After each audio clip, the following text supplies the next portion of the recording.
What's up, and welcome back for another Sportster update. This is update number 2, and we're a little bit in the future here, as you can tell by the purple garage and the fact that we have a chain on this bike, but the chain is for the next video. In this one, we're going to go ahead and throw on the Two Brothers Racing exhaust. It ends up sounding great. It's not that bad of an installation. I end up not getting the film for the installation part of it, but I'll walk you through it and everything, so let's go ahead and get on into it. First thing we're going to get into is taking this old exhaust off because we got a new one to put on.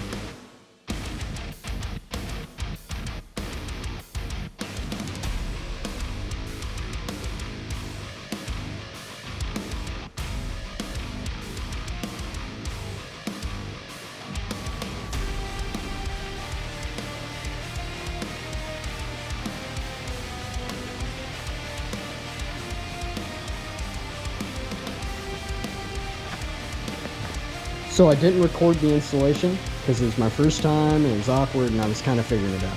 So if you look at the directions, you need this pipe on the outside and this one on the inside. That was a mistake I made and I had to flip-flop them. I was wondering why nothing would line up. And then everything loose, you know, get each nut on loosely. This bracket right here, see? Right here. Get it started on the exhaust itself first. It's bolted right here and then comes over. Get it kind of started here because of those clips are a pain. And then on these guys you'll get them started, and something else is I had to go ahead and go buy a nut to go on the back side of these guys because the bracket for the old exhaust, the stock exhaust, has nuts in the bracket and it would come from this side. So get new nuts for it and you're good to go. Pretty sick. A lot better. The stock exhaust had this, there's no gap here at all. Now there's a pretty substantial gap.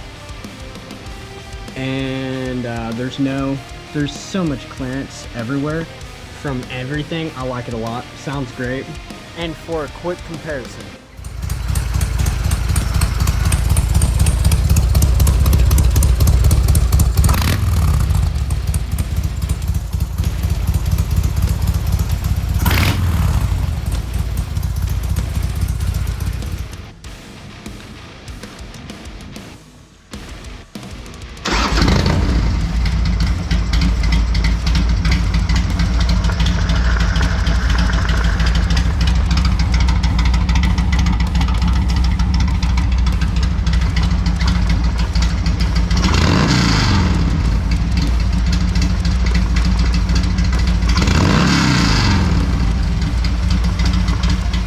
when all said and done, I like this exhaust quite a bit. It looks pretty good. It sounds pretty good. You got a feelable amount of low end power. Not a crazy amount, but enough you can feel it. The cons are it does get pretty hot. You don't have a heat shield right here anymore. And then with the way this exhaust is, how loud it is, it does vibrate a hair more. But it just kind of tells you what you need to address and get rid of, you know, said noise. But for another day. Real quick, make sure to get your carb tuned for this exhaust and your air setup. That's all. If you made it this far in the video, I really appreciate it. If you have any questions, comments, go ahead and drop those down below. Please give me a like and subscribe. I really appreciate it, and I will catch you guys in the next one.